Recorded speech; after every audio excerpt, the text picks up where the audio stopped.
What's up, y'all? Welcome back to another Fish the Moment live stream. Tonight, Randy and I are joined by a new member of the Fish the Moment team, Matt Stefan.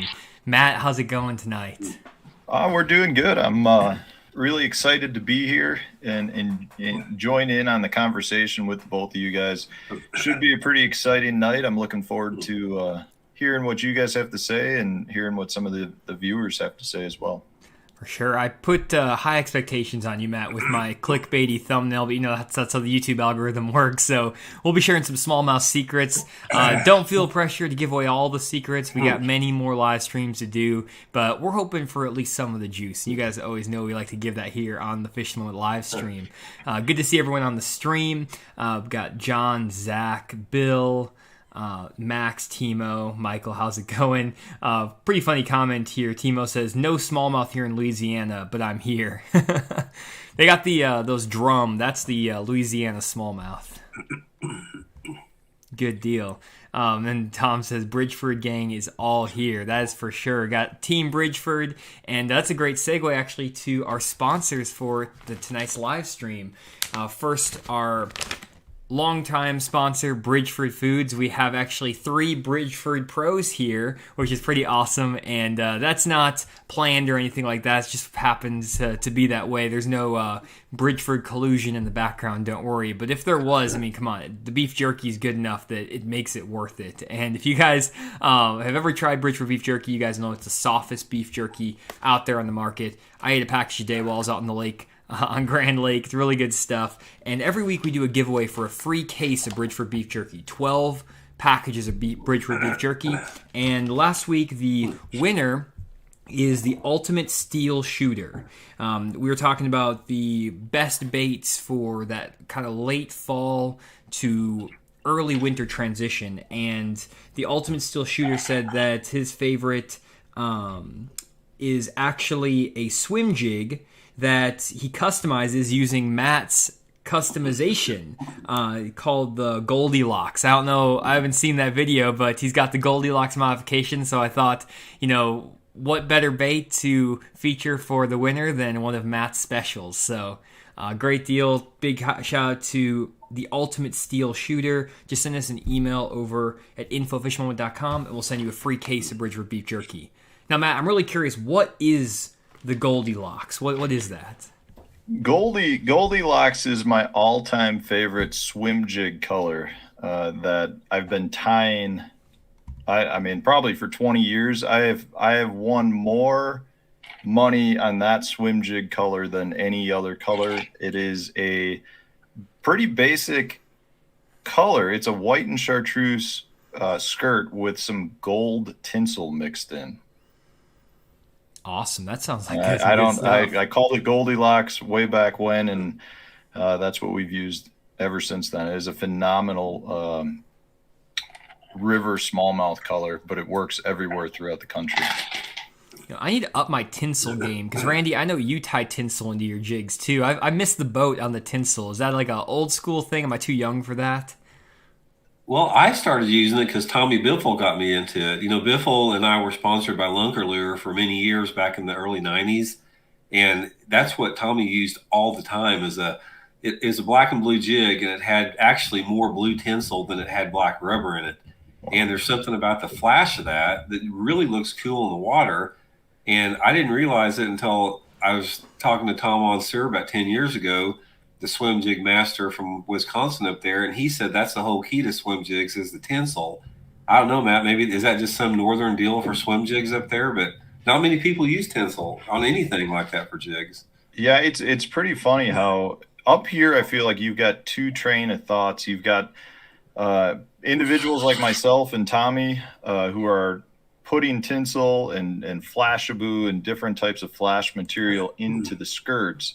And then you have like a whole separate different class of guys that say you get more northern pike bites doing that, which leads to more bite off. So guys don't want to do it. But to me, I look at it and I go, if the northern are biting it, chances are I'm catching bass doing it too, and it's working. So I'll deal with getting some bite offs. But I think it's something that you definitely can do to make your skirts look a little bit different. And it's something that I've utilized in all different skirt materials throughout the country. I've had great success in Florida too. Yeah, it's labor intensive to tie it for sure. It's not the easiest thing.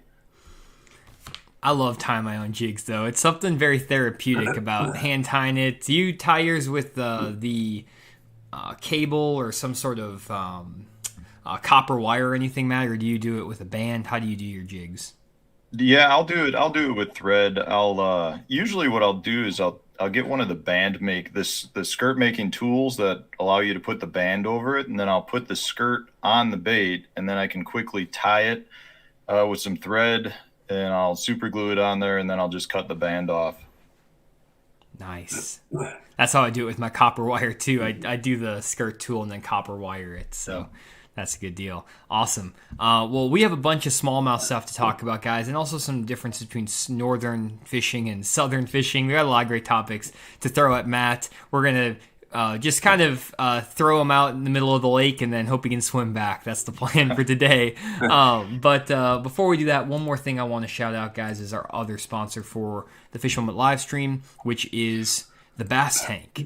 So you guys know the Bass Tank over in Tulsa, Oklahoma is one of our sponsors. We actually had them on last week, which is, or we had John Sukup on last week or 2 weeks ago, and he is the owner of the Bass Tank, and great guy, great team. They install everything you could ever want on your boat when it comes to electronics, from LiveScope, regular fish finders, power poles, anything like that.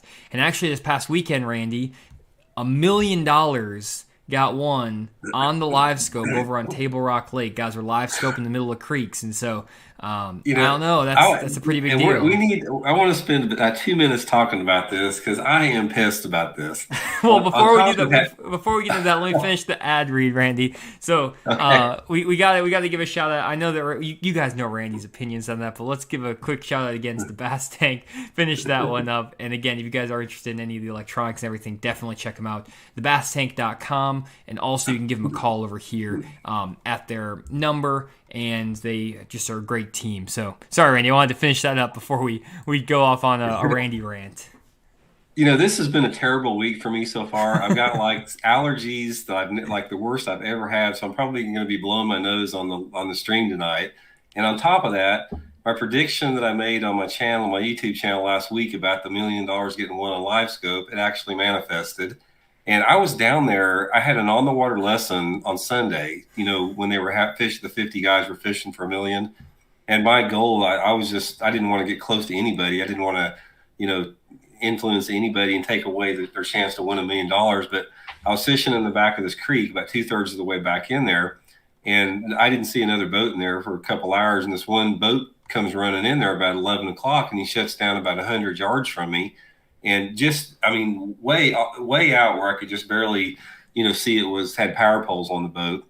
Shuts down in the middle of the creek at 80 foot of water, and gets up on the front, puts the trolling motor on high, and just starts zigzagging across the middle of the whole creek. Works past me and keeps going past me. Never made a cast for a half hour. Pulled the trolling motor up and left. And I'm like, that is just not fishing, man. What are we coming to? And he just pulls up there, takes 30 minutes out of the day, and not even makes a cast, and he's out of there. $1 million got won doing that.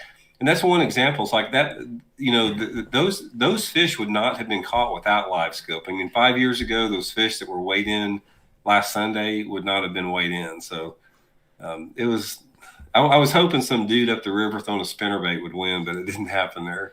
Well, it was pretty crazy because I was out with Rick Clone the week before that tournament. We were out on the same creek, Randy, that you were in. And I wanted to share this really quick just to show you guys what was going on. And I'm actually going to go out next week to Table Rock and replicate this winning pattern with LiveScope and show you how it's done. But when I was out with Rick, we actually graphed, not this exact creek, we were just graphing creeks in this general area. And what we were noticing is we were actually up here, up the James, and what we were noticing is back in these creeks, when you would graph in them, there was very little bait fish up from 0 to 25 feet of water. For whatever reason, they just weren't in that 0 to 25 foot range. They were all in the very center of these creeks, and all the bait was just stuffed in the center of these creeks. And it's not like there's a depth change or anything here. They're just in there. And what I was talking to Rick about, and he's friends with Cody Huff who's like a LiveScope master, especially on Table Rock Lake, and he didn't really want to mess with the LiveScope fish. And really what, like Randy mentioned, what guys do is they just get on their LiveScope, they follow or like go through this creek looking for balls of bait fish that have bass underneath them. And if you know what you're looking for on that LiveScope, it's literally just a matter of putting as much time on that trolling mode as you can, almost like looking for schooling fish. And personally, I don't like fishing that way. I've made one video about it. It's a very boring style for me. I don't know. Something about just going out in the middle of nowhere and just randomly driving around with a trolling motor doesn't seem like that much of like an exciting or interesting way for me to catch them. Not very intellectually stimulating, I guess, for me. Other than what you can read on the fish finder, which is fine. But I'll show you guys how it's done. Matt, do you do that for smallmouth up north, or have you done that down here, down south at all with the LiveScope? Yeah, I've done it a little bit on like Smith Lake for spotted bass. We don't have it as much up here in the North Country. I do have a few lakes. If you go out in the summer months, you'll find that the smallmouth are out chasing some of the pelagic bait fish, the ciscos, and they'll be right above the thermocline. And if you get around some of the humps that top out right about that thermocline, you'll find smallmouth that are pushing them into it. So yeah, you can do it. We don't have it like you have it with the spotted bass and the largemouth getting way offshore.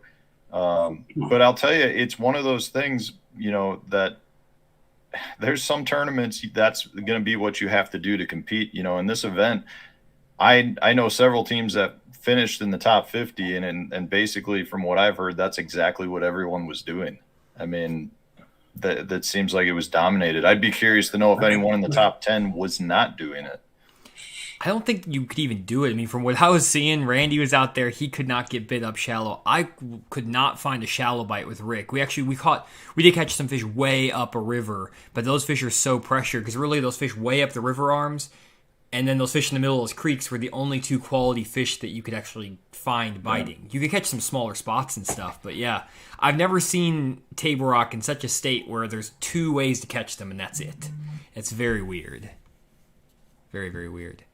Good deal. Okay, well, let's jump into it, guys, and start getting to our main topic here. And the first thing I want to start discussing, especially now that we have Matt here, our Wisconsin Northern expert. It's kind of cool, actually, because I grew up in Wisconsin. I lived there till I was 12 years old, so I learned to fish in Wisconsin, which is where Matt's from, and then I moved down here to Arkansas in Randy's neck of the woods and spent my other half of my life here. So actually, I'm kind of like the perfect in-between here. We got half my life in Wisconsin, half my life in the Ozarks, so I think that would be a good blend. So I want to start by really talking, Matt, about what are the main differences that you find fishing northern lakes versus southern lakes. I know a lot of guys who watch this live stream are from up north, and they hear me and Randy talking about Grand Lake, Table Rock, all these lakes that are down here in the south, these highland reservoirs with shad, spotted bass, largemouth, stuff like that. And they don't know how to translate that to the lakes up north. So maybe give us an idea, since you do travel the two or fishing down south, how they compare, the big differences, stuff like that. Now, are we talking bass in general, or are we talking smallmouth? Bass in general. It can be any fishing. Yeah. Yeah. The biggest issue that I think a lot of the anglers throughout the country don't realize, unless they're from up north, is that the seasons are condensed so much up north. Like our spring in Wisconsin here, spring is May. I mean, it's like where I live, ice comes off the end of April, and by the end of May, the spawn's over. So we just went through pre-spawn, spawn, post-spawn, all within about a month. And so everything is condensed. So the movements happen so drastically that it's not kind of like you can necessarily get into a really good pattern of pre-spawn for a month and then spawn for a month and then post-spawn for a month. It just doesn't happen. So, that's the first big thing, because our seasons are short, it changes the game up here. But the other biggest issue I think a lot of anglers run into from the North Country is that the lake style is quite a bit different. I really think that compared to Wisconsin, the other part of the country that fishes the most similar is Florida. And that's just because we got natural grass-filled lakes up here. You're dealing with natural grass-fed clear bodies of water, or you're talking about, small reservoirs or dammed up bodies of water that are generally going to be a darker watercolor at that point. But even those don't necessarily set up like, a big Kentucky lake. We don't have the ledge fishing. Normally those lakes don't have the current flow coming through them that set the fish up based on the current. You might be able to go up the rivers to get the fish, but it's really very much lake-like fishing. So you don't have the same setup that you have in a lot of places throughout the country. So I think that's a big issue. I think the fact that most of the lakes up here have grass, whether it's a complete grass-filled lake or whether it's just a lake that has a lot of grass throughout it, it's always surprising to me still when I go to a lake like Table Rock, that it's like, why is there no grass here? It's gin clear. You could have grass that grows down so deep and it's just not there. So it's a big difference from that standpoint, but a lot of that goes back to the composition of the lakes.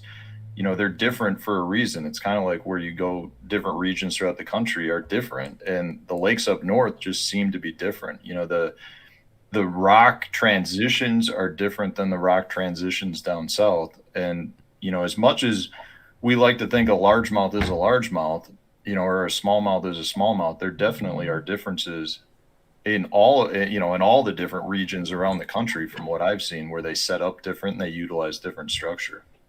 And one thing that was a big shock for me moving from Wisconsin down to Arkansas was how prevalent the shad were in everything that happens down south versus up north, where you have a lot of perch and bluegill. That's like obviously there's alewife, there's golden shiners, there's different types of shad, but it's not the predominant forage. Can you talk a little bit about that as well, and kind of maybe how you adjust to that going from fishing up north to down south all the time?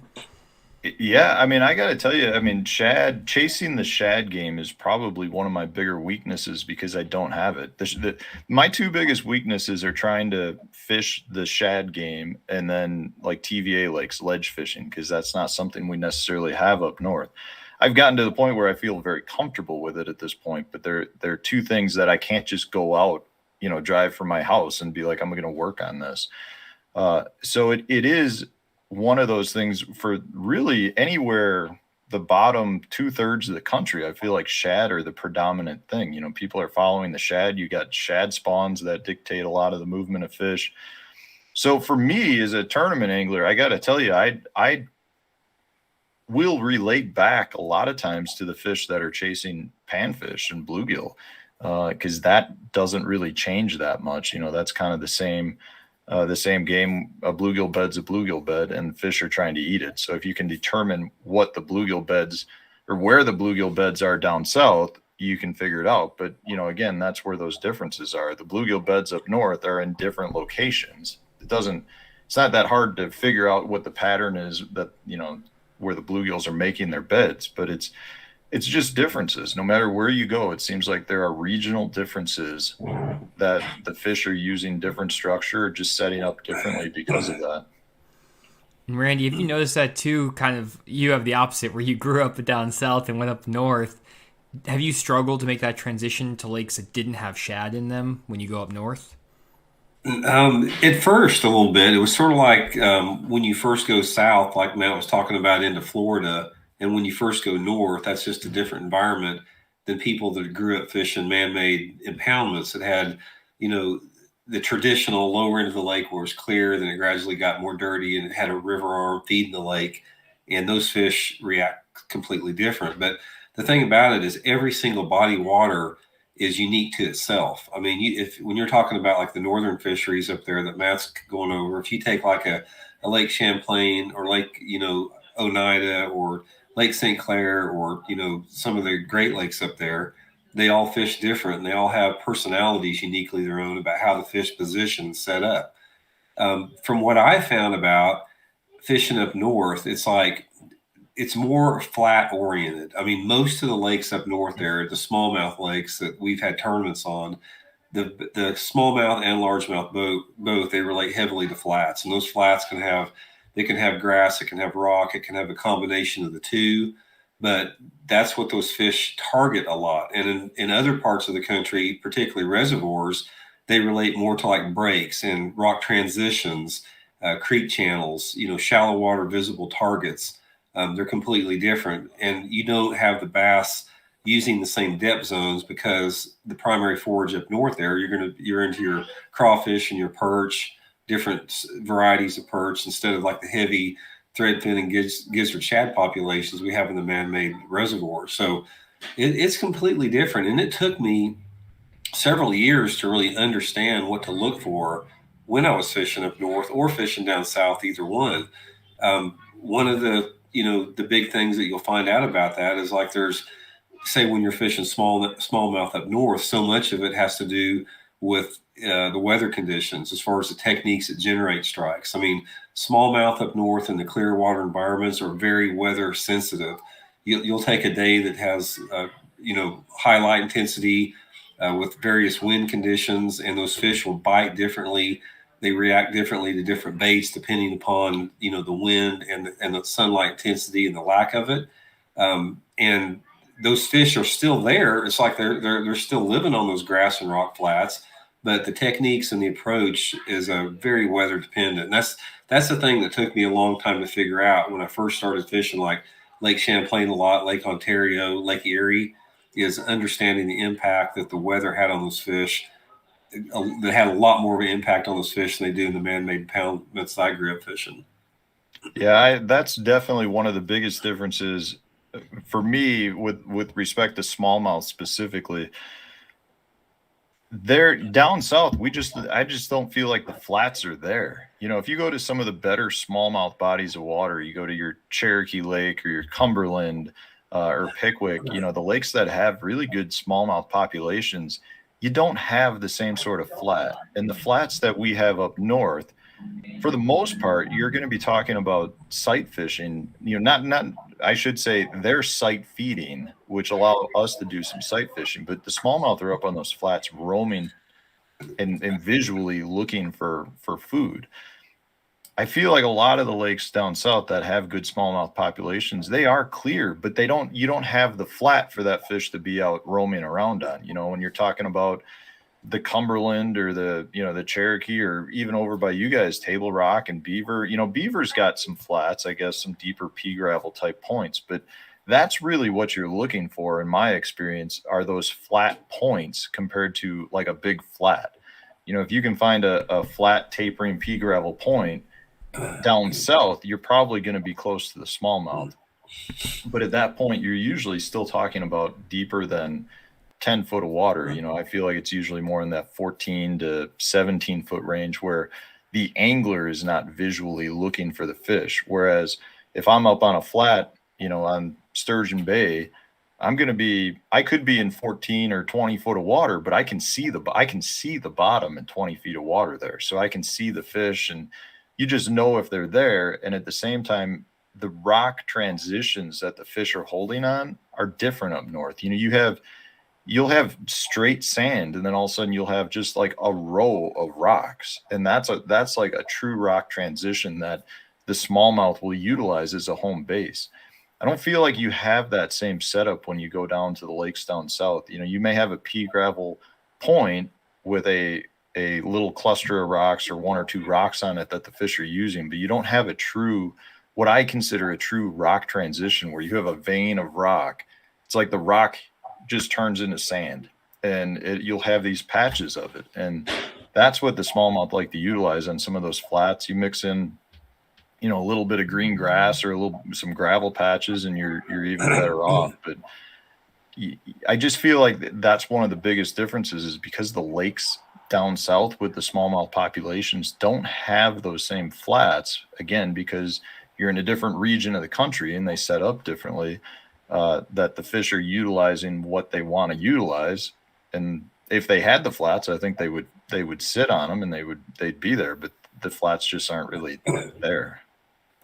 I think another big factor too is when a lot of anglers that fish man-made impoundments, when they first come up north, a lot of the smallmouth lakes that you have up north, in fact, most of them, you don't have any bank fishing. It's not like you're, up in the middle part of the country on man-made impoundments, you're going down banks a lot. 45-degree angle banks, bluff banks, whatever, but you're on the bank And there's no bank fishing up north. Everything is a shallow flat for the most part. I mean, it's just the configuration of the lake, and also you don't have as many points. A man-made impoundment naturally has more point characteristics when the surrounding terrain's flooded, but you don't have that many points, main and secondary points on natural bodies of water in those smallmouth areas. And it's been my experience that the points are not really as good because they get a tremendous amount of fishing pressure up north. It's like there's not that many of them. People zero in on them. Yeah, the bass magnets are there, but from my experience, like what Matt was talking about, is you'll have a subtle transition from sand to rock on those flats out off the bank that you can't see, and that's the juice to me, is when you can find that type of stuff. And sometimes you can see that visually, sometimes you have to graph it, but the biggest thing that I struggled with right off the bat is you just can't get on the bank up north. It's just like those banks are so flat that those fish just don't use that unless they're bedding up there. Yeah, and that just comes down to how the lakes were formed. When you're talking about damming up a lake in the Ozark region, you've got hollows and just all different. I don't know what you guys call them, hollows, right? Isn't that creeks or whatever that just get flooded? So you have fingers and secondary points everywhere. And most of the lakes up here were formed by glaciers that came down and, moved earth. So you just don't have the same setup by any means. And one thing that we're going to get into, and I'm going to start sharing my screen here in just a second, guys, with giving you some examples. I've been pulling up lakes while these guys have been talking to give you some examples on Navionics of what some of the smallmouth areas Matt's talking about and some of the up north and down south, so you can see what looks like a Beaver Lake, for example, versus Sturgeon Bay. But one thing I wanted to call out really quick, and this is a shameless self-promotion for Matt's new spot on our website. If you guys do want help finding some smallmouth areas, maybe finding some of those sneaky flats with rock transitions and things of that sort, you can actually head over to fishmoment.com.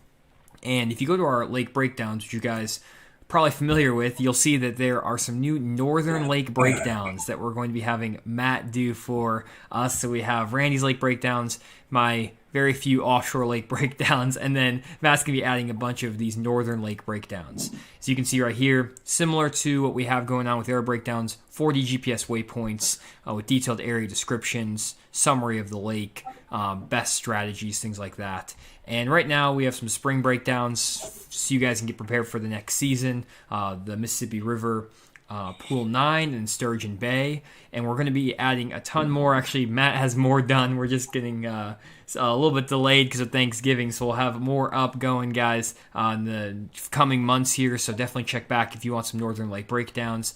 And definitely something we're really excited about because Matt has a ton of knowledge about these northern lakes, and being able to get some information there from someone who's an expert in that area is very helpful, especially because, as you guys know, Randy and I are more southern-oriented anglers, and I know a lot of guys up north are struggling to find fish at times, especially maybe not struggling to find fish, but finding those quality fish. I think that's one thing you notice a lot in those tournaments up north, Matt, is catching 12 to 13 pounds of fish is not that hard. It's catching 20 or 18 pounds of fish on a lot of these lakes. That's really the challenge, finding the quality versus the quantity. Would you agree there? Yeah, I mean, that's 100%. If you go to a good northern fishery, 15 pounds a day is kind of the average bag, and that's just because that's the average size fish that you're catching. So it is very important to realize how to separate yourself from the pack if you're talking tournament fishing. And with respect to those lake breakdowns, there's a lot of information in there that kind of that I share with you to kind of separate yourself from the pack. Little secrets that I've picked up to be very successful fishing up north. And it's the key with northern fishing is once you kind of figure out what you're doing, you can really relate it all over the place. Like what I do in Wisconsin, it's the same stuff I do in New York. I mean, it really holds up very well throughout the North Country. It's just a matter of understanding how to go about it. And again, a lot of that comes down to the fact that our seasons are so fast that, you go out going, well, I'm going to fish pre-spawn today. And in reality, well, pre-spawn was yesterday. Today is spawn. So it changes that fast, and that's what you need to be aware of. Good stuff right there. Yeah, really excited to have Matt doing those breakdowns, and definitely check back on the website as we add more. So what I'm going to start doing here, I'm actually going to start sharing my screen because I got all these guys here. I'm going to share my screen for everyone to see so you can see all of us. So let me do this real quick. Okay, let me see if that worked. Okay. Sorry, guys. I'm trying to do a new setup. There we go. Okay, got the screen sharing. Good deal. So I'm going to pull up a couple examples, but first things first, I have a selfish request because I've been cheating off Matt's notes already with all of his areas in the Mississippi River and Sturgeon Bay. I'm like, oh, that's where guys catch them up north. That's where all the big fish are. And also, by the way, Matt, I was thinking about doing a catch 15 challenge against you, but now I realize that might not be fair because you just said the average bag is 15 pounds. So maybe if we do you catch 22 and I catch 15, how does that sound? That'll be hey, 20 pounds up north is like a 30-pound bag down south. You know, I'll be up for. We could handicap us, I guess, in one way or the other. I would enjoy the challenge, and depending on the season, I think you could very much have the advantage over me. For sure, especially if you're on like Mississippi River and stuff too. So we're going to try to do some stuff like that, guys, where we can have Matt and I challenging each other in the same week with these Catch 15 challenges. There's a lot of cool stuff we have planned, so definitely stay tuned to all of our channels. Matt has his channel, if you guys don't know, Matt Stefan Fishing on YouTube. Just check it out. Great content, almost daily or daily uploads, which is great. Just a lot of great info for those northern anglers, which I know there's not that much of. So I got a selfish request. I was out on Grand Lake today, and can you see my screen here, Matt? Yep. Okay. Yep. So I was out on Grand Lake today, and I always have tried to target bluegill beds on these southern fisheries and had varying degrees of success. Sometimes I'll find some offshore brim beds in 10, 12 feet of water and hammer them with a big worm. Sometimes I'll find them up shallow and throw a little prop bait on them. And I found some brim beds, and Randy, you're familiar with this area too, on Grand Lake, Sailboat Bridge area. There was a pile of brim beds in the middle of this pocket in 7 feet of water. And I mean, it was just an absolute pile of them out here in the middle. And they're in 7 foot of water. How would you go about targeting these brim beds if you were fishing down south, or have you ever targeted these? Because obviously if there's brim beds there's going to be some bass or bluegill beds, and what do you want to call them. Normally when I fish the brim beds, they're either going to be on the bank or they're going to be further offshore, kind of like off of a point or something out here in, kind of more offshore areas. But obviously there's going to be bass around there. I mean, there were probably 75 brim beds in this area. I mean, massive amounts. How would you target those fish if you were down south?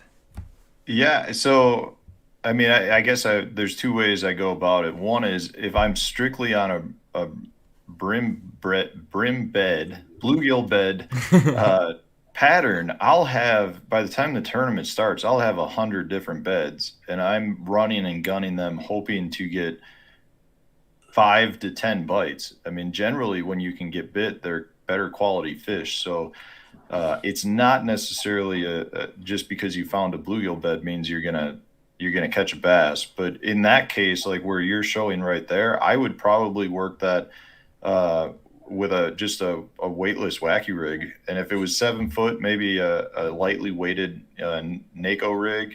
But I would probably just fan cast the area, but I would only give it a few casts. I would not spend that much time, because if there's an active bass up there, they will come eat your bait really quickly, in my experience. That's a good deal. Randy, that's some sneaky juice right there for Grand Lake. Have you ever seen anyone just going in the middle of pockets like this in the middle of the summer and throwing a wacky worm? I have never seen that, and it surprises me, as dirty as the water is, that they're bedding that deep there, because most of the time those bluegills do not bed that deep. That's really surprising to know that. So you found that on your side imaging, you said? Side imaging, and I also had my 360 imaging, and you could just see them all over on the 360.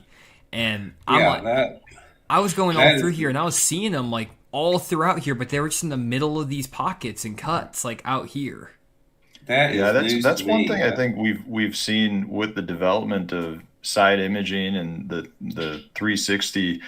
Uh, they're bedding way deeper than we probably thought they were, and they are literally everywhere at times. And that's one of the confusing parts about it is, you may get bit out of the first one you fish, and then you could run 20 more and you won't get bit.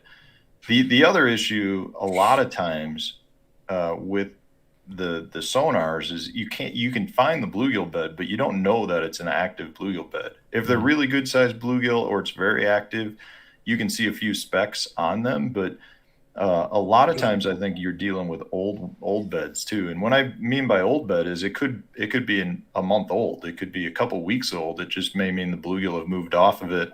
And if there's not a lot of activity on it, it's generally not going to be a good one. I do like if I can either mark the bluegill on my graphs, I'll definitely highlight that one with my waypoints. And at the same time, if I cast in there and I'm getting bluegill pulls and pecks on my bait, I'll definitely mark that as a higher quality one as well. We caught a bunch of bluegill Sunday down at Table Rock on a jigging spoon in 40 foot of water. Wow. So that goes to show you they're all over the place. That is crazy. Yeah, I'm really, next summer, I'm going all in on the bluegill beds, brim bed pattern offshore because I'm getting sick and tired of rotating the same brush piles and rock piles as everybody else. And I don't think there's as many guys. I think my secret weapon this next year, and I'm telling now the whole stream, so that's not going to be a secret, but my plan is I'm going to be focused on shell beds and brim beds. If it doesn't have beds in the name, I'm not going to be fishing it in 2022. So that's my plan, especially summertime, to try to get an advantage during these Catch 15 challenges. Because I'm telling you, like, I think back up and like all up in here, and I'm sure there's probably, beds out here in the middle of these pockets too that are in, 3, 4, 5 foot of water, but they're just out here. And I mean, I'm sure some guys come through here and fish the boat docks, but I guarantee there's not very many guys, even tournament guys in the summertime, that would be back in here messing with that. But I do like your tip, Matt, and I've seen this when I'm fishing them up shallow, is to have like 50 of them found and then run as many as you can. Yeah, I will tell you, based on what you were saying too about fishing them offshore, there's some lakes where, like, if it's a brush pile lake, Lake Eufaula is a great example of this. You'll be graphing around and there's brush pile every 40 feet, it feels like. Yeah. And every once in a while you'll find a deep bed, bluegill bed, and the bluegill beds will almost always have a fish on it versus the brush piles, which may have fish in it, but you won't catch them because they've been pressured so much. So some of the deeper ledge lakes, or I should say brush pile lakes, the bluegill bed thing is definitely a down low secret. I mean, I've cashed several checks on Lake Eufaula doing it specifically, but even down in Florida when we go down there, if it's a March tournament or later, there's a ton of bluegill beds offshore. That's some juice right there. I've actually done that on Lake Washita one year. That was there's a bunch of brush piles on Washita, and they'll get pretty deep. So yeah, that's a sneaky deal that I've talked about it once or twice on the channel. I think I did one video about bluegill beds offshore years ago, but definitely something we need to revisit more because I feel like it's untapped potential right there.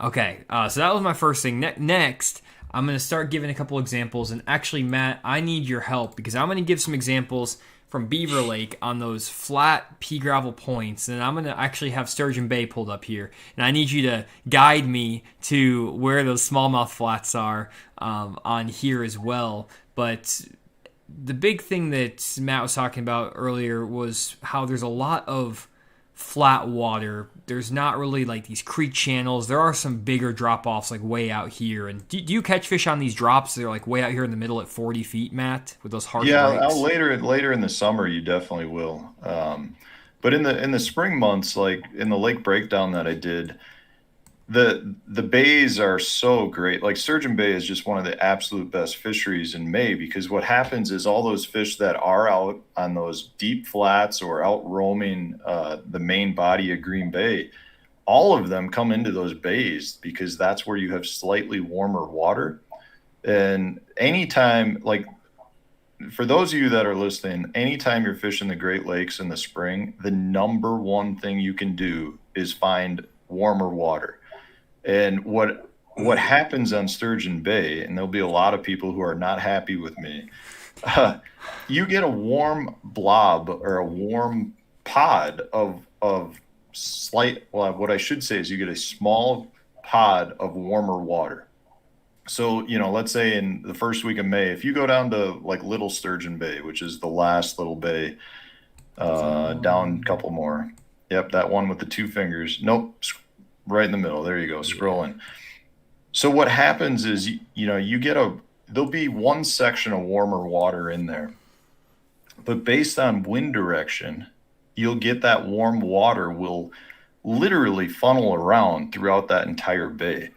So, if you get a straight north wind, which is blowing right into that, you would assume that the warm water would be at the southern end. But a lot of times what happens is it'll back flush out and get caught in one of like the corners on the way back out. So you'll have a little pocket of, yeah, exactly. And the fish, because a bay like Sturgeon, that Little Sturgeon Bay, which is one of the best bays out there, if you were to pull up the aerial photo on it and zoom in, you'll be able to see there are rock veins everywhere in that bay, everywhere. And what'll happen is that warm water pushes around, and that group of fish, those pre-spawn fish, will literally follow around that warm water. And it'll look like a Kentucky Lake ledge lake. You'll have 30 boats fishing one spot, but they're all catching fish on every other cast because you're in the area where the fish are. But the whole key to Great Lakes fishing, if you want to win the tournament, is you have to stay ahead of that warm water. So it's very rarely staying in one place. It's almost always moving in one direction. So if you can continue to hop in front of that group of boats and know what the next piece of structure is that's coming up. So the next rock vein or the little rock hill or the next little drop off, whatever it is, you'll be able to stay ahead of them. And that's kind of the key when you're talking Great Lakes. But if you scroll in, so I'm looking at the right side of the screen, you can see there's dredge channels. So like those dredge channels are probably an 8 foot of water, and around it is pretty much sand. But a lot of times when the water was low on the Great Lakes for a while, they dredged a lot of those docks out all over the Great Lakes. And they dump the tailings. So you can see out in front of the dredge. So you've got the actual dredge. So they'll set up all along the sides of those because they're harder bottom from where they dredge the tailings. But then out in front of it, you'll start seeing, like in the top left corner, you start seeing some darker water. Those are rock piles. And you can see at the bottom of that black rock, you can see that's a real defined edge of rock and sand. So, and that may be 10 foot of water. It's just the water clarity is so clean that we can see it on the aerial photos. So the Great Lakes are a great place to look for your rock transitions. But as that warm water moves by, that stretch, those fish may set up on the dredge channel. They may set up on the rock vein that's out in front of the dredge channel. It's just a matter of staying in front of the fish, and it's all based on that warm water. Once the water gets up into the upper 50s, at that point, they'll start bedding, and they'll bed all over. Anywhere you have one of those rock transitions, I mean, you can just see all those juicy little tidbits all over. Yep, right there's a beautiful one. Yep, all that stuff. That's solid. What is this out here? Is this more rock?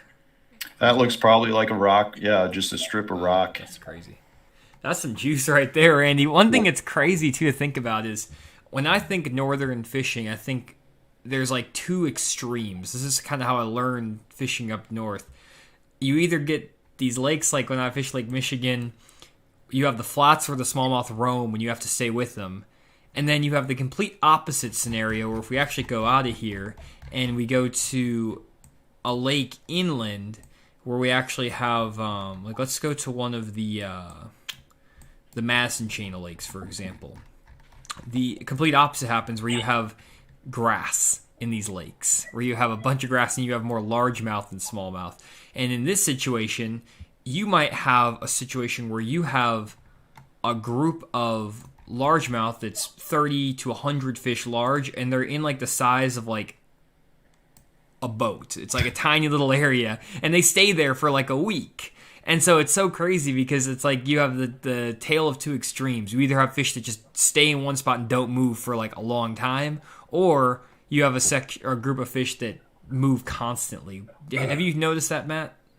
Yeah, it's very much that way. You know, if you're dealing with the bigger bodies of water, you have, even though they're natural bodies of water, you're going to have some sort of current flow, you know, based on wind direction and just bait. You know, the bait might be moving, so if you'll have more of those nomadic fish, which smallmouth will turn into for sure, and then you have the largemouth, which are more home bodies. And you know, at the Madison chain, one of the best ways to win that tournament is to find a little patch of milfoil and flip up yourself a good bag of largemouth. And a lot of times, one of the biggest tips I give anytime you're fishing milfoil or punching grass is to always pitch back into the hole you just caught one out of. And I can tell you, a lot of times there's not just one more there, there's like 3 or 4. And if you could pitch 3 feet to the side of that hole and you won't get bit. But if you pitch back into that exact spot you got bit, it's game on again. And I can't explain it.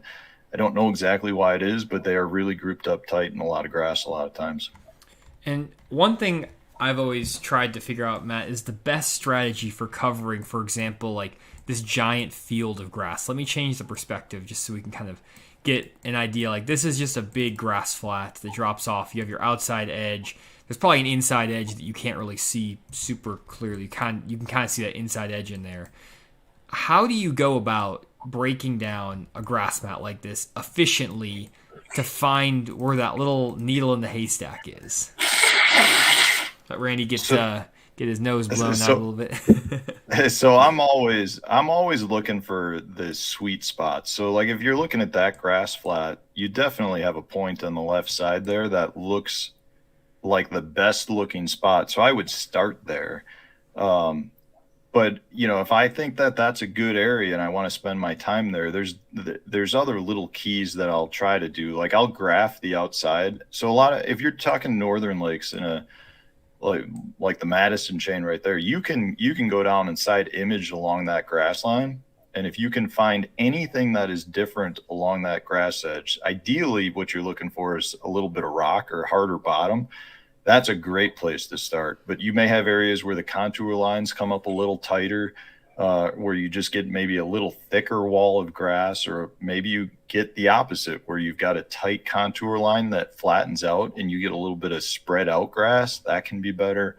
So what I'm doing is the same thing you'd be doing if you were looking, you know, on a big flat or somewhere else. You're trying to find an isolated spot within that big grass field, something that gives you the confidence to say, hey, this is a good spot. And if you do find fish on what you think is the sweetest area at that point, then I may end up just going down that entire line of grass at some point. But that's what I'm looking for, is like what you got right there. That's good stuff. And I was out on a grass lake the other day, Matt. You're going to be proud of me. I did some grass fishing. I found him. I could not get him to bite. I ended up catching him cranking rock, which is hilarious because I went there to fish grass and I caught him cranking rock. But I love fishing grass.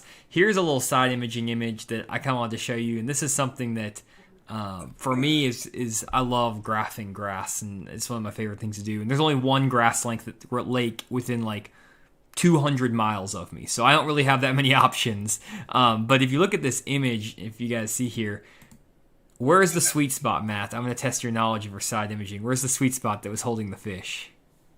I mean, if I had to choose, it looks like you have some sort of hard bottom there that's kind of a strip right down the middle. I don't know if it almost looks like an old roadbed, but they're definitely, to me, looks like, you know, about where your cursor is, you've got a solid line across the top and a solid line on the bottom.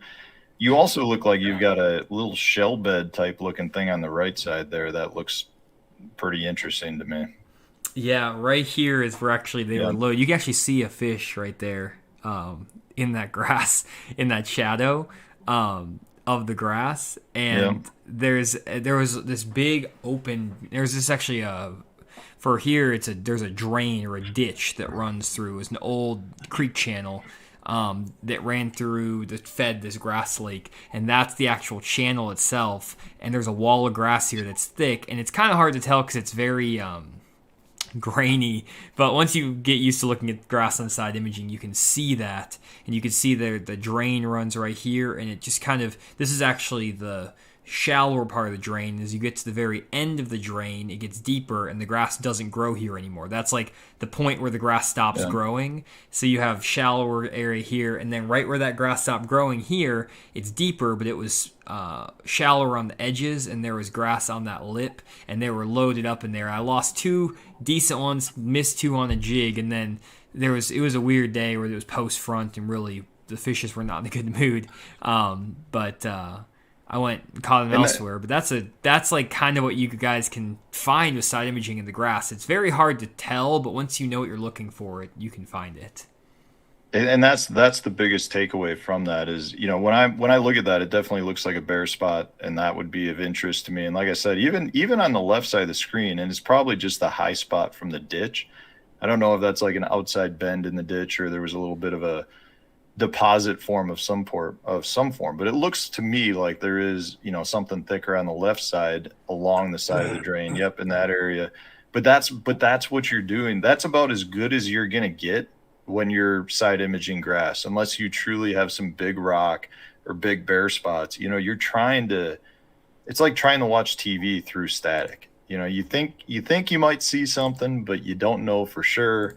And, you know, there's a lot of, it looks like it might be good, so I'm going to try it. And, you know, if you try enough of them, you're probably going to end up finding something that's got fish. And when you find one, there's probably more. I actually have a really good example here. Matt, I'm just pulling up all my good stuff here for you guys. I actually had one of my subscribers go and graph some grass stuff for me. So here's let me find one of these good ones. So here's like one of these great examples. Like, isn't that beautiful right there, Matt? Yeah. There's so much going on there. I know. So you got a little brim bed down here. You have a rock pile with some grass off of it. You have grass. Then you have like a weird thicker grass patch. I don't really know. And there's a bare spot and another bare spot. And then there's a dock here. There's all kinds of stuff happening. But that is some juice right there. Yeah, it's cool. Like I said, that's one of my favorite things to do. If I'm fishing a grass lake where I need to break the grass down, I use my electronics a lot more than people would think. And it's because if I can find something that sticks out a little bit, I won't fish for a while. I'll just graph around and mark 5, 6, 7 spots, and then I'll go back and fish around those grass spots, trying to identify those high percentage spots. Because you can easily get lost. Not lost, but, you know, get lost in your fishing day and spend hours, and you've gone 100 yards down a grass mat, and you're just like, holy cow, how am I gonna fish the rest of this lake? Like, if you pulled up the Madison chain at that Lake Monona, the whole lake is a ring of milfoil. I mean, it's like, how do you even know where to start? So if you can break the grass down with your electronics a little bit, it's definitely a very good way to start. Now, you're not going to find all the juice spots with the electronics, but the hope is you'll be able to find 1 or 2, and all of a sudden maybe be able to replicate it based on just visually looking or where those are set up. For sure. And here's one more too, just to throw this at you. This is another little juicy one. Got a little rock vein, brim bed, the grass edge ends there. This is like a great looking one. I don't know what type of lake this guy was on. He was on a lake, I think, in Pennsylvania, but solid looking spot. Yeah, I mean, it looks beautiful. I would fish it for sure. So that's the kind of stuff, guys. And my image is not as pretty, but this is Oklahoma grass, so you got to give us a break here. This is the best I got. But anyways, that's kind of the good little breakdown for you guys on the grass, graphing it, fishing through it. What's your go-to bait if you're just going to fish down a stretch of grass, Matt? I mean, if it's that's such a vague question. Oh, sorry. If I'm punching the grass, I'll definitely have a heavy weight, you know, an ounce weight, with like a chigger craw or a creature hog. If I'm fishing more sparse grass, I'm going to have a swim jig, or I'm going to have a swimming worm or a chatterbait. And if I'm fishing grass edges, that's when I like to really throw like wacky rig, or a slower, worm type bait, a Texas rig down the edges. I wish we had more grass lakes in the tournaments we fish, because we very rarely, this is one of my favorite ways to fish. We very rarely have good grass lakes, like thick matted grass. Yeah, I love grass fishing so much that the only way I've ever like caught fish consistently on like Washita down in Arkansas is in the grass. I basically give up doing everything else there because I love grass fishing so much that it's like the only grass lake in central Arkansas, and then we have this one other little lake by me. So grass fishing is always fun. And then are you punching them there? No, so I'll show you kind of what goes on there. I mean, I've been there for 2 or 3 Forest Wood Cups, and I've never done well in the grass. So the grass bite's weird at night, or they bite at night during the summer in the grass. It's not a good. You can't catch them hardly at all during the day on Washita in the grass. I don't know why. I just learned that over the years because I've tried so many times. It doesn't work out. Normally, it's better to find like. I catch them more on like offshore brim beds around brush, or like in the creeks on brim beds. I just fish brim beds 1 to 20 foot deep in the summer. Yeah. But the way that you can catch them most other times of the year, especially like from September through May, when they're kind of in that like fall to all the way through the post spawn, is here's one of my favorite little areas. There's these ditches, these grass ditches that run in here. You can actually see the ditch on Google Earth here that runs in like that, and that ditch runs like this, and there'll be grass on the edges of that drain or that ditch, and the grass will be there in the center, and there's also standing timber mixed in with this, so it's a little bit kind of complicated because there's mixed in with the standing timber, but you can catch them in all of this sort of stuff. Another area that really, really good is if you come back like into some of these areas way back in here, there's little drains and like creek cuts and stuff like this that run like that you can find. Grass will grow on this flat when it's at full pool. Sometimes it's even more full, but there's a good image. So when it's really down, and that, see how that grass grows in like this ditch right here in that center of that creek? That is like the juice right there, especially when the lake is up, and you just catch them on a lipless crankbait. It's like fishing Rayburn grass more. Yeah, I was gonna say it's just like Rayburn then. Yeah, like with a trap, and I catch a lot of fish on a football jig in the winter in the grass, actually deeper. But the grass grows a little bit deeper too than Rayburn. It'll grow out to 20 feet at times. So there's some places where you can actually catch them like way out here, like in the center of drains and ditches and 20, 30 feet of water. But I love that grass bite. It's not like Wisconsin grass, which is what I grew up fishing, but it's still fun. Randy, I can't say I'm real fond of Washita at this point. I've had two real good practices for the Forest Wood Cup and 2 bummer tournaments. Oh no. I love Washita. That was like one of my home lakes. So I know Washita better than most lakes out there. But it's definitely one of those lakes that can burn you in a tournament. I've been burned quite a few times in tournaments at Washita. Randy, you've been quiet here on all the grass stuff. There's not enough rock in this conversation for you. Any comments on the?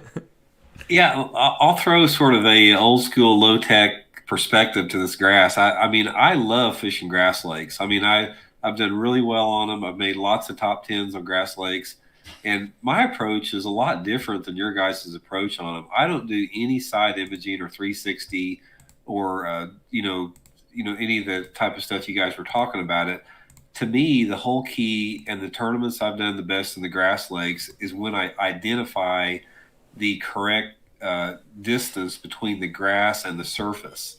And to me, I can pattern that well. Sometimes it can be matted. Sometimes it needs to be 2 feet under. Sometimes it needs to be 6 or 7 feet under.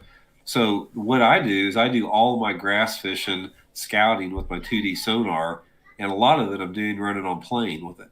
I can cover a tremendous amount of water with that. And when I find the depth in the grass, as far as the separation between the top of the grass and the surface in the right zone that I'm in, that's when, I can really do my damage. I'll use it. Let me give you a prime example of the Bassmaster Open at Lake Kissimmee 2 years ago down there.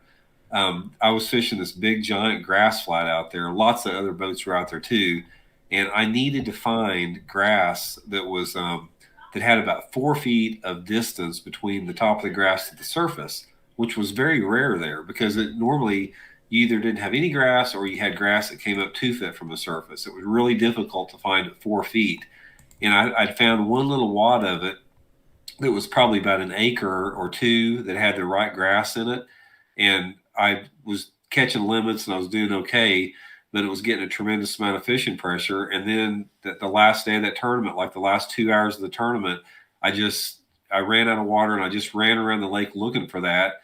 And I found one little patch of that grass that had that 4 foot of separation. And in 35, 40 minutes, I caught 18 pounds of fish off that exact, separation I was looking for. So that's always paid off for me more. I mean, I know it's a simple approach, but it seems like it works for me in almost every grass lake I go to. That's super interesting. Have you done that before, Matt? I've done it in a few areas. I can't say it's interesting to hear Randy's take on it because definitely, I mean, I'll pay attention to how much water is between the surface and the grass. And I've done the driving around approach, like on a place like St. Clair, trying to find, some sandgrass. That's the best approach you can do is, trying to cover as much water as possible. But I would have said it's for me, it's more important not to find how much difference between the top of the grass and the surface as to how spread out the grass is. So if I'm finding fish that are in really thick grass, or is it, one stalk here and one stalk here, is it that spread out? But I think a lot of it probably depends on the grass that you're fishing. If you're down on Kissimmee where Randy was at, I'm assuming it was probably hydrilla. Yeah. And from that standpoint, like hydrilla grows so thick to begin with that difference is probably the only relevant distance because below that 4 foot mark, if you were in 8 foot of water, the 4 feet below that is probably just solid mat of grass. So it's not like you're going to find hydrilla that's as spread out versus maybe like milfoil, which grows more in just a vertical strand. And you can find areas where it is 3 feet apart from each other, or you can find it where it's matted up solid.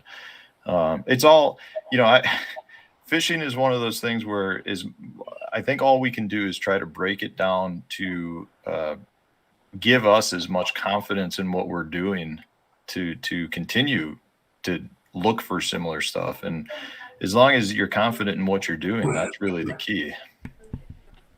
It's super interesting to hear all of these different takes on the grass and styles of fishing. And one thing we need to do, guys, we need to put together like a master class of grass fishing, a master class of bluegill bed fishing. There's a bunch of stuff I already have in my mind that we have to share out with you guys because there's so much info between Randy and Matt that I feel like they need to maybe share with each other, and then they can build new theories, and I'll add in as I can. But there's some good stuff there. One thing I do owe you guys is an example of what these areas look like for the smallmouth on the southern lakes. I know this is supposed to be about northern lakes, but here's Beaver Lake, and I want to show you where some of these southern smallmouth show up. And this is just Matt talked about on Sturgeon Bay that you get in these bays and these flatter areas. And you can see these flats, they have a slow taper. The contour lines are spread apart a good ways. And on a lake like a Beaver Lake that has smallmouth in it, you're not going to find tapers that are that gradual, except for like these big, long points that stick out here. These big points that stick out like this that are somewhat like a flat. I'll give you a couple more examples. Here's another couple points that are very long, tapering, gradual points, like these big rounded points. This is where a lot of those smallmouth will set up on Beaver Lake compared to other places where you do have good separation between those lines. Most of the points around here are going to have the lines stacked close together because you're kind of more in the Highland Reservoir. But any place you can find those lines spread further out, stretched out a little bit, is going to be more likely to hold some smallmouth, especially in that winter time and springtime. As you get into the summer, a lot of the smallmouth actually will get out here and suspend and just chase bait and become nomadic, which makes them a lot harder to catch. And then in the at nighttime, they'll actually pull up on like bluff walls and also on those same type of banks, and they'll be great, easy to catch at night. But during the day, they kind of just disappear on you. So, is that your experience too with those southern lakes, Matt? It seems like with the smallmouth, the southern smallmouth are much more willing to bite in low light conditions. And I know for a fact that on Kentucky Lake, they show up in the night fishing tournaments. Like all summer long, guys are catching them, but you'll catch them occasionally during the day too, but not like in the night fishing tournaments at Kentucky Lake.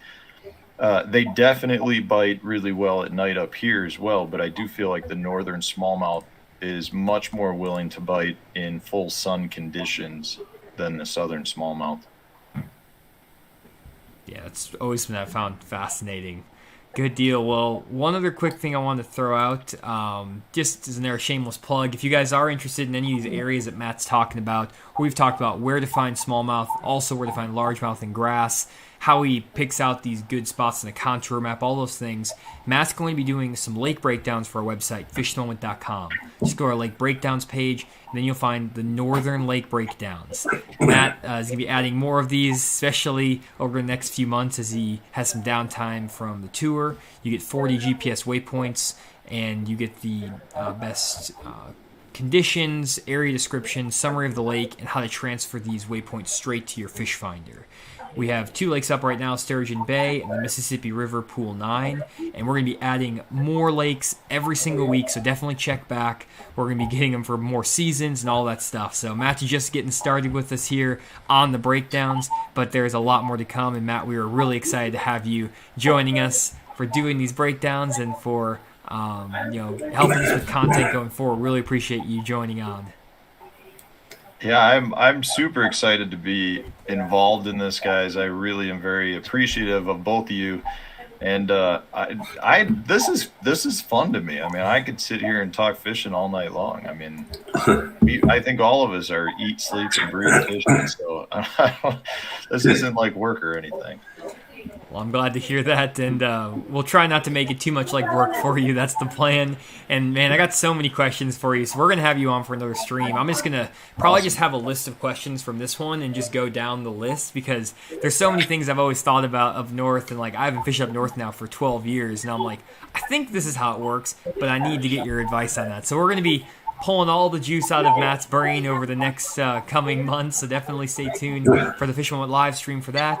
And Randy and I will also continue to talk about our southern lakes down here, but we want to definitely mix up the content to give all of our viewers information, and we're always going to try to tie it back not only to the northern lakes, but also the southern lakes, and tie it all together, so hopefully you get information regardless of where you live. Randy, anything else though to share before we sign off for tonight? Yeah, just appreciate everybody tuning in for the podcast tonight, man. We definitely don't take it for granted you guys taking some time out of your evening to watch us, and everybody out there has helped us become the biggest live stream podcast in the country, so thanks a lot. We appreciate that. And Matt, anything else before we sign off? No, I'm just, again, I love doing this. I'm very happy to be here, and if to the viewers, if you got questions out there or topics that you want to have any of us discuss, just shoot it out to us. Good deal. And we're seeing a bunch of great comments over here. A couple things I wanted to call out. One from John. The super chat $4.99. It's awesome to have Matt on board. And John also said that he has some personal lake breakdown requests waiting for you. So Matt, if you ever want to do some personal lake breakdowns, we already have a customer waiting on board for you. Very cool. Good deal there. And then also Angling Mailbox with the €10 super chat. That's pretty cool. Folks in Ireland, from the Netherlands, Germany, Poland, find it strange the seasons are not as well defined here. We have summer in November. We don't have 4 proper seasons. That's really interesting. It's cool that we got guys tuning in from over in Europe as well. So maybe those smallmouth over there are heating up. Who knows? But anyways, guys, we'll appreciate everyone tuning in to the stream. And Matt, thanks again for joining us. Randy as well. We'll see you guys next week, same time, 7 p.m. Central Standard Time, to talk more fishing. Have a great night. We'll see you next week.